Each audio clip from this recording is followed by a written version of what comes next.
જય શ્રી કૃષ્ણ મિત્રો, આજે આપણે સામાજિક વિજ્ઞાન ધોરણ 10 પ્રકરણ 18 ની શરૂઆત કરવા જઈ રહ્યા છીએ। પ્રકરણ 18 છે ભાવ વધારો અને ગ્રાહક જાગૃતિ। એમાં બહુ જ મહત્વનો અને ઉપયોગી ટોપિક ભાવ વધારાના કારણો જણાવો અથવા ભાવ વધારાના કારણોની વિગતે ચર્ચા કરો। તો ભારતમાં ભાવ વૃદ્ધિના કારણો મુખ્યત્વે નીચે પ્રમાણે છે। પહેલું છે નાણાંના પુરવઠામાં વધારો। તો દેશના અર્થતંત્રમાં નાણાંનો પુરવઠો વધે છે એટલે કે લોકોની આવકમાં વધારો થાય છે। લોકોની આવક વધતા ખરીદ શક્તિ વધે છે અને લોકોની ખરીદ શક્તિ વધતા એ ચીજ વસ્તુઓ કે સેવાઓની માંગમાં વધારો કરે છે।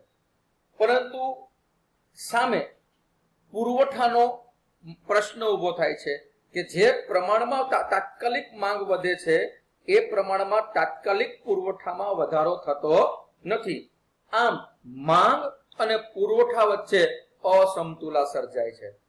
ભારતમાં નાણાકીય પુરવઠામાં જંગી વધારો અને ચીજ વસ્તુઓના ઉત્પાદન તથા પુરવઠામાં થયેલો અપૂરતો વધારો એ ભાવ વૃદ્ધિનું એક કારણ ગણાવી શકાય। હવે ભારતમાં સરકાર ભાવ વધારો નાણાંનો પુરવઠાનો વધારો એ યોજનાકીય ખર્ચમાં કે નવી યોજનાઓ બનાવે અથવા બિન યોજનાકીય ખર્ચમાં વધારો થાય એટલે સરકાર નાણાંનું સર્જન ખાદ્ય પુરવણી દ્વારા નાણાંનું સર્જન કરીને નાણાંનો પુરવઠો વધારે છે। ટૂંકમાં સરકાર દ્વારા પરોક્ષ રીતે બજારમાં નાણાંનો પુરવઠો વધે છે એટલે એ સમયે લોકોની આવકમાં પણ વધારો થાય છે। પરિણામે ચીજ વસ્તુઓ અને સેવાઓની માંગમાં તાત્કાલિક વધારો થાય છે। પણ આપણે ઉપર ચર્ચા કરીએ પ્રમાણે જેટલા પ્રમાણમાં અને જેટલી ઝડપથી માંગ વધે છે એટલા પ્રમાણમાં અને એટલી ઝડપથી પુરવઠો ચીજ વસ્તુઓ કે સેવાઓનો ઉપલબ્ધ બનતો નથી। એટલે માંગ અને પુરવઠા વચ્ચે અસમતુલા સર્જાય છે જેને પરિણામે ભાવ વૃદ્ધિ થાય છે। આ ઉપરાંત બેંક દ્વારા અપાતી સસ્તી લોન કે ધિરાણ એ લોકોના હાથમાં નાણાંનો પુરવઠો વધારે કરે છે। તે ચીજ વસ્તુઓની માંગ વધારો કરે છે અને ભાવ વૃદ્ધિ કરે છે। આમ ભાવ વૃદ્ધિ એ કુલ માંગ અને કુલ પુરવઠા વચ્ચેની અસમતુલાનું પરિણામ ગણાવી શકાય। જ્યારે ભાવ વધારા માટે બીજું કારણ છે વસ્તી વૃદ્ધિ। તો ભારતમાં થતા ઝડપી વસ્તી વધારાના લીધે ચીજ વસ્તુઓની સેવાઓની માંગમાં સીધો વધારો થાય છે કારણ કે માંગનારાઓની સંખ્યા વધે છે એટલે માંગ અને પુરવઠા વચ્ચેની અસમતુલા સર્જાય એટલે ભાવ વધારો થાય। ત્રીજું છે નિકાસમાં વધારો। હવે વિદેશોના બજારમાં દેશના ઉત્પાદનોની માંગ વધી, વૈશ્વિકીકરણની નીતિ અપનાવી, ઉદારીકરણની નીતિ અપનાવી એટલે ભારતીય કૃષિ પેદાશો અથવા ભારતીય પેદાશોની દુનિયાના બજારોમાં માંગ વધી એટલે સરકાર હવે નિકાસને પ્રોત્સાહન આપવા માટે કેટલાક પ્રોત્સાહક પગલા ભરે છે જેને પરિણામે કેટલીક ચીજ વસ્તુઓની નિકાસ સરકાર વધારે છે, વધારે આવક મેળવવા, વધારે વિદેશી હુંડિયામણ મેળવવા। પરંતુ એ નિકાસની ચીજ વસ્તુઓની દેશમાં અછત સર્જાય છે જેને પરિણામે નિકાસી જે ચીજ વસ્તુ છે એની અછત સર્જાય છે।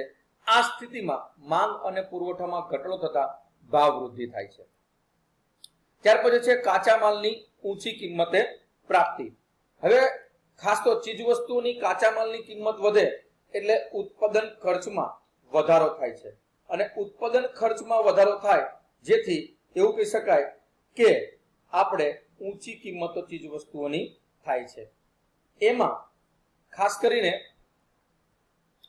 ચીજ વસ્તુઓનો ભાવ વધારો એ વેતન વધારાની માંગ ઊભી કરે। એ સંતોષવામાં આવે ત્યારે ચીજ વસ્તુના ઉત્પાદન ખર્ચમાં ફરી વધારો થાય એટલે ફરીથી ભાવ વૃદ્ધિમાં પરિણમે છે। આમ ભાવ વૃદ્ધિનું ચક્ર ચાલ્યા કરે છે। ત્યાર પછી છે મહત્વનું કાળું નાણું।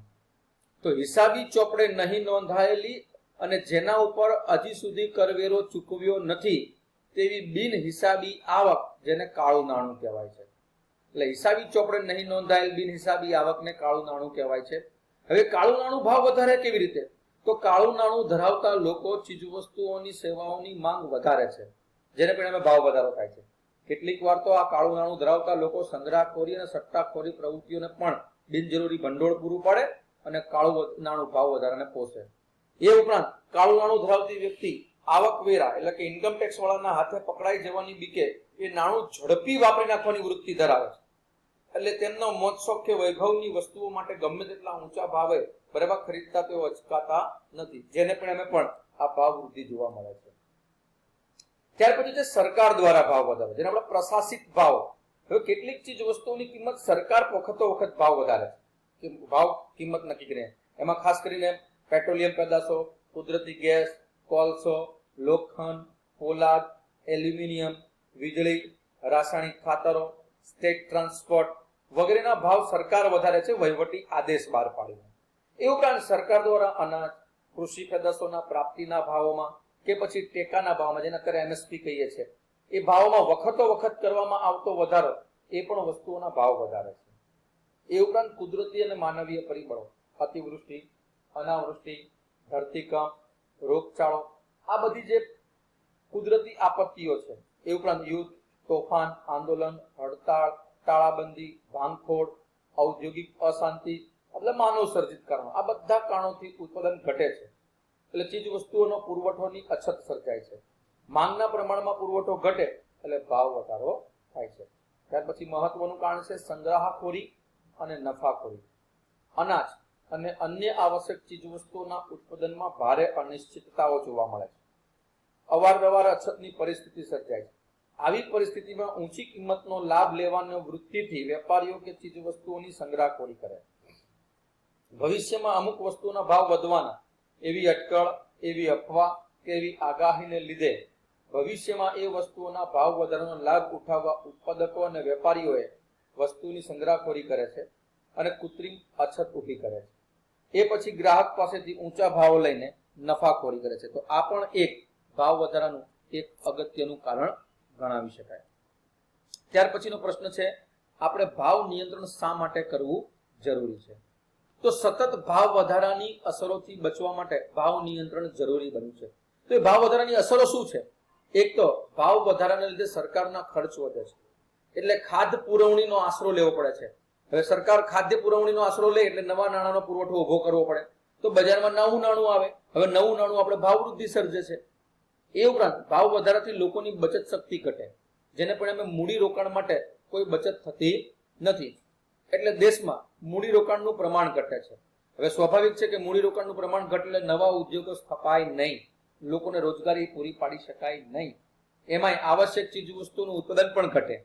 મૂડીની તંગી નવા ઉદ્યોગ ધંધાને રોજગારી પૂરી શરૂ કરી શકાતી નથી. ભાવ વધારાને લીધે વસ્તુઓ મોંઘી બને, દેશમાં જ એનું વેચાણ વધી જાય, મોંઘી બને એટલે એની નિકાસ ઘટે, એટલે દેશને જે આવક થતી હોય એ અટકી જાય. દેશમાં બનતી વસ્તુઓ કરતા વિદેશી વસ્તુઓ સસ્તી થતી જાય, અને આ વિદેશી વસ્તુઓ જો સસ્તી હોય તો આપણે બહારથી મંગાવવાનું પ્રમાણ વધે, એટલે દેશની આયાતો વધે અને દેશની નિકાસ ઘટે, એટલે આયાતનો ખર્ચ વધી જાય અને નિકાસની કમાણી ઘટી જાય, જેને પરિણામે આપણી વેપાર તુલામાં ખાધ ઊભી થાય. એ ઉપરાંત ભાવ વધારાને કારણે ઉત્પાદકો, વિક્રેતાઓ વગેરેના નફામાં ખૂબ વધારો થાય, એટલે એમની આવક ઝડપી વધે, આવકની ભારે અસમાનતા ઊભી થાય. ભાવ વધારાના લીધે પણ લોકોની ખરીદ શક્તિ ઘટે છે. મધ્યમ અને ગરીબ વર્ગના લોકોની હાલત ખૂબ કફોડી બને અને જીવન નિર્વાહનો ખર્ચ વધવાથી આ વર્ગના લોકોનું જીવન ધોરણ પણ નીચું જાય છે. દેશમાં વિદેશી મૂડીરોકાણ ઘટે, આયાતી વસ્તુઓમાં વધારો થાય, જેથી વિદેશી હુંડિયામણની દેશમાં તંગી સર્જાય છે. ભાવ વધારાના લીધે ગરીબ અને મધ્યમ વર્ગના લોકોનું જીવન કથળતા તેઓ નીતિમત્તાના ધોરણો નેવો મૂકીને હવે ચોરી, લૂંટફાટ, હત્યા, દેહ વેપાર, ભ્રષ્ટાચાર, દાણચોરી, કાળા બજાર વગેરે જેવી અનૈતિક પ્રવૃત્તિઓ કરવા પ્રેરાય, જેને કારણે સમાજમાં અસામાજિક બદીઓનું પ્રમાણ વધી જાય છે. જો આ અટકાવવું હોય તો ભાવ વધારાને અંકુશમાં લેવા પડે. તો આ ભાવ વધારાને અંકુશમાં લેવા માટેના કયા કયા પગલા? તો પહેલું જ છે નાણાકીય પગલું. તો ભારતની મધ્યસ્થ બેંક એટલે કે રિઝર્વ બેંક ઓફ ઇન્ડિયા એ નાણાંના પુરવઠામાં ઘટાડો કરે, તેથી લોકોની ખર્ચ કરવાની પ્રવૃત્તિ પર અંકુશ આવે, જેને પરિણામે નવી વસ્તુઓની માંગ ન કરે અને કિંમતમાં ઘટાડો થાય. મધ્યસ્થ બેંક એટલે કે આરબીઆઈ એ ધિરાણ નીતિ અન્વયે એટલે કે લોન દ્વારા વ્યાજનો દર વધારે, તેથી લોન અને ધિરાણ મોંઘું બને, બજારમાં મૂડી રોકાણ ઘટે, સટ્ટાકીય પ્રવૃત્તિ અટકે, સંગ્રહખોરી અને કાળા બજાર જેવી પ્રવૃત્તિ ઓછી થાય, એ નફાખોરીને આપણે અંકુશમાં લઈ શકીએ. વ્યાપારી બેંકો પણ શું કરે? ધિરાણ ઉપર વધારતા ધિરાણનું પ્રમાણ ઘટે, ધિરાણ દર વધારે એટલે ધિરાણનું પ્રમાણ ઘટે, વ્યાજ દર વધતા સટ્ટાખોરીમાંથી વધારાનું નાણું બચત સ્વરૂપે પાછું આવે, તેથી મૂડી સર્જનનો દર વધે, જેથી નવા રોજગાર ધંધાનો આપણે ક્ષેત્રો ખોલાવી શકીએ. રિઝર્વ બેંક સરકારી જામીનગીરીઓ વેચે, બજારમાં નાણાંના પ્રવાહને અંકુશમાં લાવી દે, અને આના દ્વારા બજારમાંથી નાણું રિઝર્વ બેંક પાછું ખેંચે, જેથી લોકોના હાથમાં નાણું ઘટી જાય. બીજું પગલું ભાવ વધારાને અટકાવવા માટેનું છે રાજકોષીય પગલું, જેને આપણે બીજી ભાષામાં સરકારી નીતિ કહેવાય. તો સરકારના અંદાજપત્રની રાજકોષીય ખાધમાં ઘટાડો કરવા, સબસિડીમાં ઘટાડો, જાહેર લોનના પ્રમાણમાં ઘટાડો કરી, વ્યાજની ચુકવણીમાં ઘટાડો કરી, વહીવટી ખર્ચમાં કરકસર અને બિનજરૂરી ખર્ચમાં ઘટાડો જેવા પગલા ભરે. સરકાર પ્રત્યક્ષ કરવેરાનું પ્રમાણ અને વ્યાપ વધારે, એટલે વધુ આવક ધરાવતા શ્રીમંત વર્ગના જે વપરાશની ચીજ વસ્તુઓ, મોજશોખની ચીજ વસ્તુઓ કે સૂક્ષ્મ વસ્તુઓ પર ભારે કરવેરા નાખે, ટેક્સ વધારી દે, જેથી વસ્તુ મોંઘી બને એટલે લોકો ખરીદી ઘટાડે અને માંગ ઘટે, જેથી ભાવ પણ ઘટે. જાહેર ઋણ એટલે કે દેવાની નીતિ અનુસાર ફરજિયાત બચત યોજના જેવી સ્કીમ જાહેર કરે, સમાજમાં થતા કુલ ખર્ચને મર્યાદિત કરવાનો પ્રયાસ કરે, તેમજ બચતોને પ્રોત્સાહન આપવા વિવિધ પગલા ભરે, તેથી ચીજ વસ્તુઓની માંગ પણ ઘટે છે. એ ઉપરાંત ખાસ કરીને મૂડીરોકાણ ઉપર અંકુશ એ કેવી રીતે લાવે, તો બિનજરૂરી અને શ્રીમંત વર્ગની મોજ શોખની વસ્તુઓ પાછળ મૂડીરોકાણ એ ઘટે એ માટે સરકાર લાયસન્સ કે પરવાના પદ્ધતિ અમલમાં મૂકે, કૃષિ ઉદ્યોગોના ઉત્પાદનો વધે એવા મૂડીરોકાણને ઉત્તેજન આપે છે.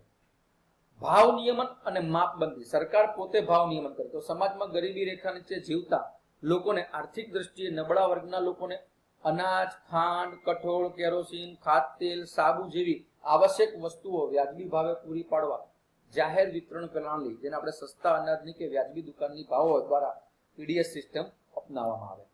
ઉત્પાદકો અને વેપારીઓ સંગ્રહખોરી દ્વારા ચીજ વસ્તુઓની જે કૃત્રિમ અછત ઊભી કરે છે અને કાળા બજાર કરી મન ફાવે એવા ભાવ લઈ ભાવ વધારો કરે, એના ઉપર પણ જાહેર વિતરણ પ્રણાલી એટલે કે પીડીએસ સિસ્ટમ અંકુશ લાવે છે.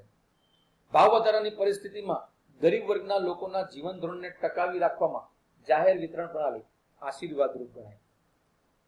ત્યાર પછી છે ભાવ નિર્ધારણ તંત્ર, જેને આવશ્યક ચીજ વસ્તુઓનો ધારો પણ કહેવામાં આવે છે. તો સંગ્રહખોરીને અટકાવવા, આવશ્યક વસ્તુઓના ભાવોને વ્યાજબી સ્તર ઉપર ટકાવી રાખવા માટે અને એ વસ્તુઓ નાગરિકોને સરળતાથી ઉપલબ્ધ બને માટે સરકારે આવશ્યક ચીજ વસ્તુઓના ભાવ નક્કી કરે અને એ જ ભાવોએ ચીજ વસ્તુઓ વેચવા સરકાર વેપારીઓને જણાવે છે. સરકારે ભાવ સપાટીને સ્થિર રાખવા માટે ખાસ યાદ રાખજો, 1955માં આવશ્યક ચીજ વસ્તુઓ અંગેનો ધારો અમલમાં મૂક્યો. જે વેપારી સરકારે નિર્ધારિત કરેલ ભાવો મુજબ પોતાની ચીજ વસ્તુઓ વેચતો ન હોય તો તેની સામે આ ધારા હેઠળ કાનૂની કાર્યવાહી હાથ ધરી અને દંડ કરવામાં આવે છે. આ ધારા મુજબ સરકાર વેપારીઓએ આવશ્યક ચીજ વસ્તુઓના જથ્થાના સ્ટોક પત્ર અને ભાવ પત્રક પ્રદર્શિત કરી એનું નિયમન કરવું પડે છે. સંગ્રહખોરી, સટ્ટાખોરી, નફાખોરી, કાળા બજાર જેવી અસામાજિક પ્રવૃત્તિને ડામવા જો સરકારને જરૂર પડે તો પાસા prevention of anti social activities act એનો પણ ઉપયોગ કરી વ્યક્તિની ધરપકડ કરે. આમ કડક કાનૂની જોગવાઈ અને તેના ઉલ્લંઘન માટે કડક શિક્ષાત્મક પગલા દ્વારા સરકાર ભાવ વધારાને અંકુશિત કરવાના પ્રયત્ન કરે છે. અત્યાર સુધીમાં જો કે સરકારે ડુંગળી, ચોખા, કપાસ, સિમેન્ટ, ખાદ્યતેલ, પેટ્રોલ, ડીઝલ, રાંધણ ગેસ, કેરોસીન, ખાંડ, એલ્યુમિનિયમ, લોખંડ પોલાદ, રેલવે નૂર, જીવનરક્ષક દવાઓ વગેરેના ભાવોને નિર્ધારણ કરી તંત્ર દ્વારા નક્કી કર્યા છે. એ ઉપરાંત અન્ય ઉપાયોની વાત કરીએ તો બજારોમાં આવશ્યક ચીજ વસ્તુઓનો પૂરતો પુરવઠો જાળવવા સરકાર કેટલીક વખત એ ચીજ વસ્તુઓની અન્ય રાજ્ય કે દેશમાંથી આયાત કરે. ખાદ્યતેલ, ખાંડ, ડુંગળી, ચોખા, કઠોળ, ઘઉં જ્યાં અછત સર્જાય ત્યારે સરકાર આ રીતે પુરવઠો વધારીને ભાવ અંકુશમાં રાખી શક્યા છે. મિત્રો, આજે એટલે સુધી રાખીએ છીએ. આગળ ચર્ચા આવતા પીરિયડમાં કરીશું. ધન્યવાદ. ખૂબ ખૂબ આભાર.